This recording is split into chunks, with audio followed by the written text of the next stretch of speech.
ताजमहल के बारे में 10 छिपे हुए ऐतिहासिक तथ्यों का खुलासा जो आप नहीं जानते होंगे। क्या आप जानते हैं कि काले ताजमहल के बारे में एक किंवदंती है जो कभी नहीं बनी? शाहजहां, जिस सम्राट ने ताजमहल बनवाया था, ने कथित तौर पर यमुना नदी के विपरीत किनारे पर अपने मकबरे के रूप में काले संगमरमर में इसकी एक प्रतिरूप बनाने की योजना बनाई थी। हालांकि उनके बेटे औरंगजेब द्वारा उन्हें कैद किए जाने के कारण यह भव्य सपना एक सपना बनकर रह गया। हालांकि इतिहासकार इस कहानी की सच्चाई पर बहस करते हैं, लेकिन यह एक आकर्षक कहानी है जो इस वास्तुशिल्प आश्चर्य में एक और परत जोड़ती है। ताजमहल की भव्य संरचना के नीचे 20 से अधिक कमरे हैं जो आज भी बंद हैं। इन कमरों में छिपे हुए खजानों से लेकर प्राचीन रहस्यों तक के रहस्य होने की अफवाह है।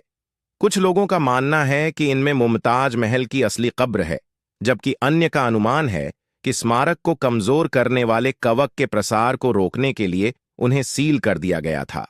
सच्चाई अभी भी छिपी हुई है, लेकिन ये सीलबंद कमरे अटकलों और आश्चर्य को बढ़ावा देते हैं।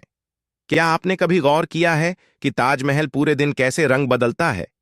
यह सिर्फ आपकी कल्पना नहीं है। सफेद संगमरमर की संरचना सुबह गुलाबी, दोपहर में दूधिया सफेद और सूर्यास्त के समय सुनहरी दिखाई देती है।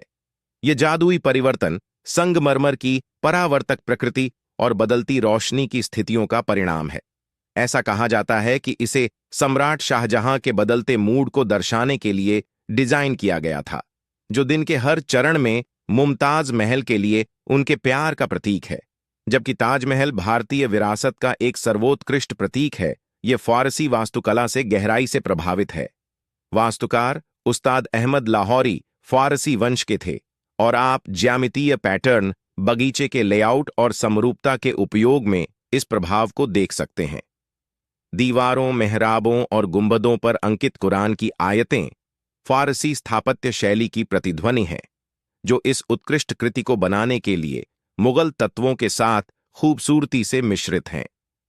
ताजमहल का निर्माण कोई छोटी उपलब्धि नहीं थी। यह अनुमान लगाया गया है कि शाहजहां के सपने को जीवन में लाने के लिए 20,000 से अधिक कारीगरों, शिल्पकारों और मजदूरों ने 20 से अधिक वर्षों तक अथक परिश्रम किया। ये कारीगर पूरे साम्राज्य से आए थे और यहां तक कि मध्य एशिया और ईरान के कई विशेषज्ञों के साथ भी।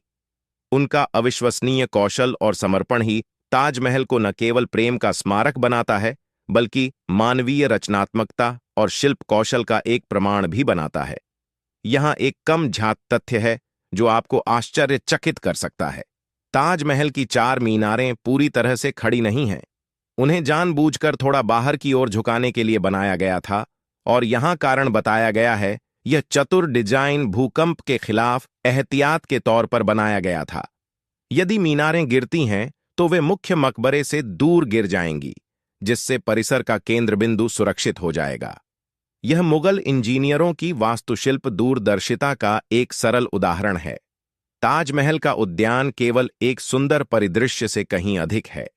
इसे सांसारिक स्वर्ग का प्रतिनिधित्व करने के लिए डिजाइन किया गया है, जो फारसी और इस्लामी परंपरा में निहित एक अवधारणा है। उद्यान को 4 चतुर्भुजों में विभाजित किया गया है, जो कुरान में वर्णित स्वर्ग की 4 नदियों का प्रतीक है। यह प्रतीकात्मकता ताजमहल में एक आध्यात्मिक आयाम जोड़ती है, जो इसे न केवल मुमताज महल के लिए एक विश्राम स्थल में बदल देती है, बल्कि पृथ्वी पर स्वर्ग का प्रतिबिंब बनाती है। ताजमहल पर उत्कृष्ट सुलेख केवल सजावटी नहीं है। कुरान की आयतों को सावधानीपूर्वक चुना और व्यवस्थित किया गया है।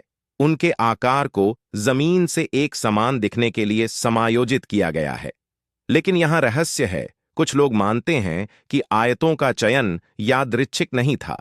ऐसा कहा जाता है कि मुख्य प्रवेश द्वार पर शिलालेख न्याय के दिन का संदर्भ देते हैं, जो आगंतुकों को लौकिक दुनिया से आध्यात्मिक क्षेत्र में मार्गदर्शन करते हैं जब वे कब्र में प्रवेश करते हैं। ताजमहल अपनी सुंदरता में शाश्वत होने के बावजूद आधुनिक खतरों का सामना कर रहा है। आसपास की फैक्ट्रियों और वाहनों से होने वाले प्रदूषण के कारण संगमरमर पीला पड़ रहा है और खराब हो रहा है। भारत सरकार ने स्मारक की सुरक्षा के लिए कदम उठाए हैं, जैसे कि आसपास की फैक्ट्रियों को बंद करना और यातायात को प्रतिबंधित करना। लेकिन इस आश्चर्य को संरक्षित करने की लड़ाई जारी है। यह याद दिलाता है कि ताजमहल समय की कसौटी पर खरा उतरा है, लेकिन भविष्य की पीढ़ियों के लिए इसे बचाए रखने के लिए हमारी सुरक्षा की आवश्यकता है। अपने जीवन के अंतिम वर्षों में शाहजहां को उसके बेटे औरंगजेब ने आगरा के किले में कैद कर लिया था। वहां से वह केवल दूर से ही ताजमहल को देख सकता था।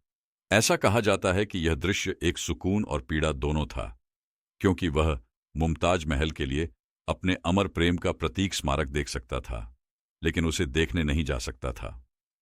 शाहजहां की कहानी इस वास्तुशिल्प कृति के पीछे भावनात्मक गहराई की एक मार्मिक याद दिलाती है।